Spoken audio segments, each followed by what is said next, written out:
This week on Fireside News, what do Britney Spears, a Goonies script, and a toilet brush shaped like a cherry all have in common? They were all found in lost airline luggage. No, seriously, and just when you thought Easter couldn't get any sweeter, Jet Puffed wants you to dye marshmallows instead of eggs. Oh, and did we mention there's a sperm racing league now? Welcome to 2025, folks. It's weird, it's wild, and it's all coming up right now on this week's segment of Fireside News. The list of cheaper things to dye than Easter eggs is about 50 pages long. Here's the latest option. Jet Puffed wants you to dye marshmallows instead of eggs this year. See, they sold kits on Walmart's website this weekend for $2 each, and they immediately sold out. Each dip and decorate kit came with 6 dyes, a set of decorating pens, and a pack of jumbo marshmallows that are roughly the same size as eggs. You also got a pink egg carton to dry them in, and then a label on it that says Farm Fresh Marshmallows, which I just think is adorable. If you didn't get a set, you can just buy food coloring and DIY it. It's pretty simple. A bag of marshmallows is definitely cheaper than a dozen eggs, plus you get twice as many. Jet Puffed is probably hoping this takes off and Easter marshmallows becomes a thing. Hey, at least it's more fun than Easter potatoes. You know, it's not uncommon for an airline to lose your luggage temporarily. 99.5% of the time, they're able to figure out what happened, reroute it to its correct destination, and get it back to you. But there are rare instances where the airline never connects the dots on where the bag's supposed to be. The website Unclaimed Baggage issued its annual Found report where they list the strangest things that were found in someone's lost luggage over the past year. Here are the top 20 highlights. A freeze-dried chicken foot, followed by a movie script from the 1985 movie The Goonies, a 3D printed modular fiddle, a Turkish ceremonial wedding headdress, a toilet seat, a teeth bedazzling set, so a grill like bling or bling for your grill, a glass eye, a full sheet of uncut $2 bills, a figurine of Santa on a log with a pumpkin, a letter signed by Eleanor Roosevelt from back in 1944, a preserved rattlesnake in a jar of whiskey, an antique French book on performing exorcisms, a Tibetan singing bowl, silicone butt pads, whatever that is, a cuckoo clock, a steel Roman soldier helmet, a 6-string portable pocket guitar, a silicone pregnancy belly, glow-in-the-dark drumsticks, and rounding out the top 20, a toilet brush shaped like a cherry. Just a few of the strangest things found in unclaimed baggage over the past year. Britney Spears touched down in Mexico the other day for a little vacation because, really, what else is she doing these days, right? As you know, whenever we talk about Britney Spears, there's the weird part involved. And here's the weird part.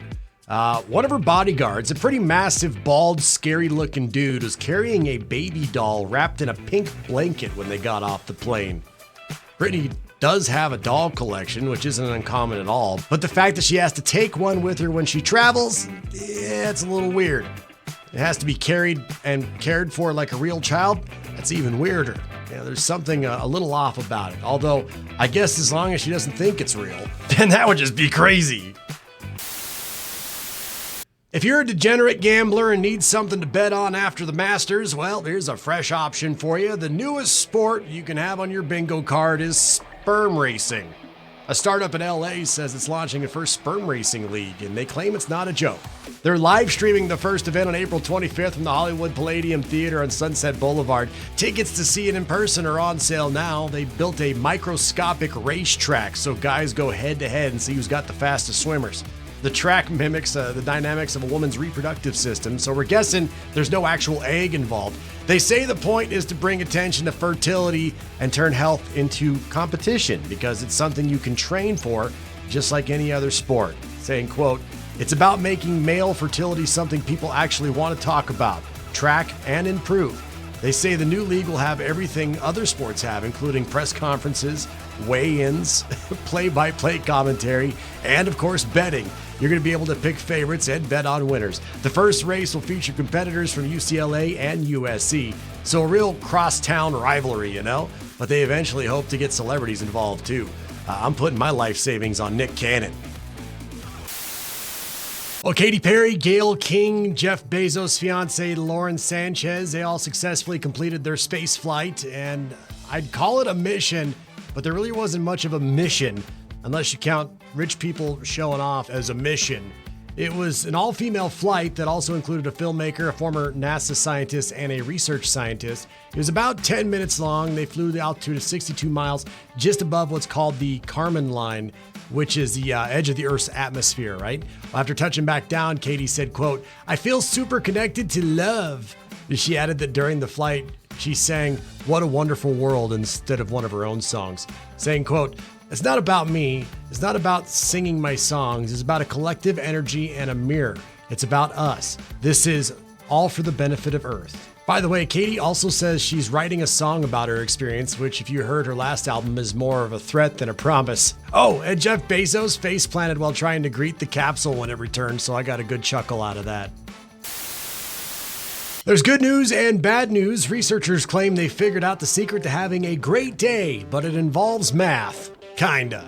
In a study, researchers analyzed how thousands of people spent their time across more than 100 activities. They compared that to how people rated their day and looked for patterns on days rated better than usual. Then they came up with a scientific formula, which technically looks like a big math formula with a bunch of different Greek letters and plus signs and minus signs and squiggly lines. But let's break it down in normal terms here. The best day ever equals 6 hours with family plus 2 hours with friends, 1.5 hours of extra socializing, 2 hours of exercise plus 1 hour of eating and drinking with less than 6 hours of work, indulging in only 1 hour of screen time and no more than a 15-minute commute.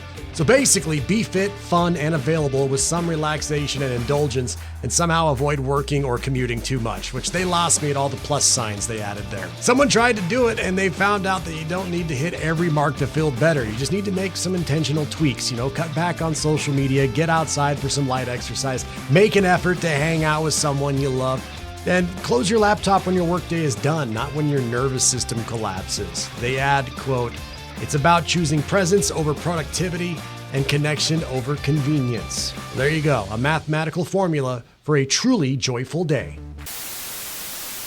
Well, here we go with a few more good news stories making the rounds. Some news that doesn't suck. A pet tortoise that went missing in a tornado is now back home safe and sound. His name is Myrtle. He disappeared during a storm in Mississippi on March 15th, and his owners didn't know where he went. A neighbor finally found him more than 2 weeks later. He was injured, but he's going to be okay. An 80-year-old woman with Alzheimer's is walking across the U.S. to raise awareness for how much of a difference lifestyle changes can make. Her name is Judy Benjamin. She's got lots of people helping her, and she's confident she can make the trip. She was diagnosed 13 years ago, but says she's doing better at 80 than she was at 67. She credits diet and exercise for the transformation. You can track her progress at judywalks.com. This happened in December, but the chest cam footage just hit. A cop in Philadelphia named Eric Robbins climbed out onto a roof to save a 5-year-old boy who was standing on the edge of it. It's not clear how the kid got out there, but they were 20 to 30 feet up. Eric says it was tough because he's afraid of heights, but he knew he had to act fast, so he just did what he had to do. So there you have it. Some news that doesn't suck. Well, Mardi Gras was last month in New Orleans, but a bunch of unsuspecting families got a taste of it this past weekend in Anaheim. A 38-year-old man got fully naked at Disneyland on Saturday, got up onto a building and started running around an awning outside Tiana's Place. It's that restaurant from 2009's The Princess and the Frog. More like The Princess and the Hog, am I right? In a section of the park called the New Orleans Square, it's supposed to kind of look like the French Quarter, but a bunch of parents and kids got the full Bourbon Street experience. Someone on Reddit said the guy is also running around on side streets and climbed a tree at one point. According to police, he was on drugs. Gee, you don't say.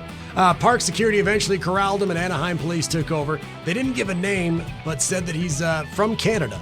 So maybe they're going to get ICE involved. I don't know. He's facing charges for trespassing, public nudity, and being under the influence of narcotics.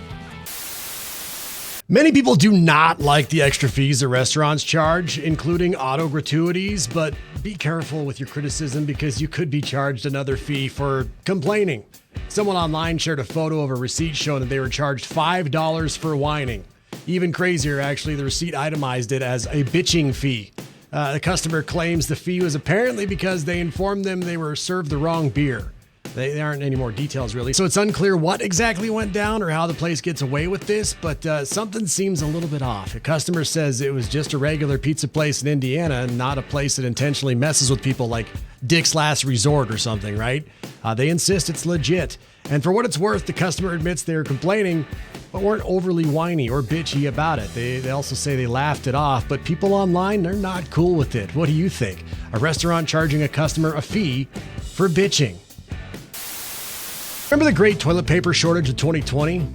What about the sad sriracha shortage of 2022? Or the totally fear-mongering Christmas tree shortage of, every year? And now the New York Post says there's a shortage of cousins.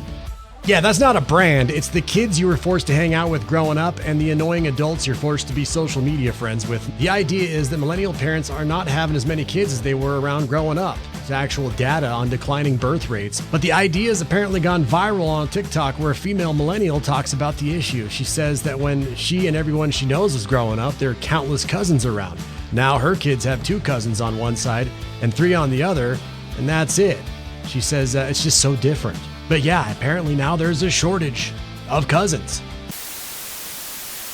And that's your weekly dose of the world getting weirder by the minute. If your brain's still intact, congratulations. You've earned yourself a marshmallow diet in your favorite color. Same time next week, huh? 3 p.m. Eastern, noon Pacific. Set a reminder. Tattoo it on your arm.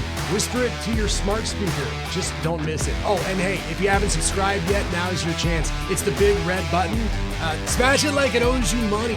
You'll be the first in line for next week's chaos. Until then, stay curious, stay caffeinated, and maybe don't bring a glass eye on a plane. I'll see you next time.